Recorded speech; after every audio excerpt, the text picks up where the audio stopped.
சைராம் ஜெய் சைராம். என் அன்பு குழந்தையை, வாழ்க்கையை உன்னை தள்ளுவது போல உனக்கு தோன்றும். ஆனால் உண்மையில் இந்த பிரபஞ்சமானது உன்னை சரியான இடத்துக்கு நகர்த்தி கொண்டிருக்கின்றது என்று பொருள். நீ மூடப்பட்ட கதவுகளை மட்டுமே பார்த்து என்னுடைய வாழ்க்கையானது முடிந்து விட்டது என நினைத்து அழுது கொண்டிருப்பாய், குழம்பி தவித்து கொண்டிருப்பாய். ஆனால் அதே நேரத்தில் உன் பின்னால் ஒரு கதவு அமைதியாக திறக்கப்பட்டிருக்கும். அதை நீ பார்த்தாயா? அதை நீ பார்ப்பதில்லை. அதை பார்க்கும் மனநிலையிலும் நீ இல்லை. கர்மா என்பது பழி வாங்கும் சட்டமல்ல, அது சமநிலை ஏற்படுத்தும் விதி. நீ அதிகமாக பொருந்திருந்தால் ஒரு நாள் உன் வாழ்க்கை உனக்கு அதிகமாக தரும்.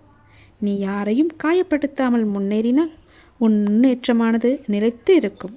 இதுதான் ஆழம். நீ கேள்வி கேட்டபோது அந்த பிரபஞ்சமும் கடவுளும் அமைதியாக இருந்தது ஏன் தெரியுமா? நீ ஏற்றுக்கொண்ட போது அது வேலை செய்ய தொடங்கியது.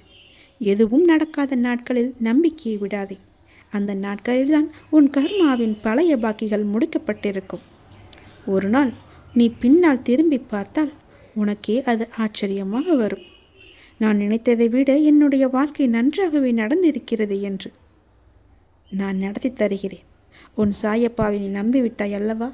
எல்லாவற்றிற்கும் காரணம் சாய்தான் என்று நம்பியிருக்கின்றாய் அல்லவா?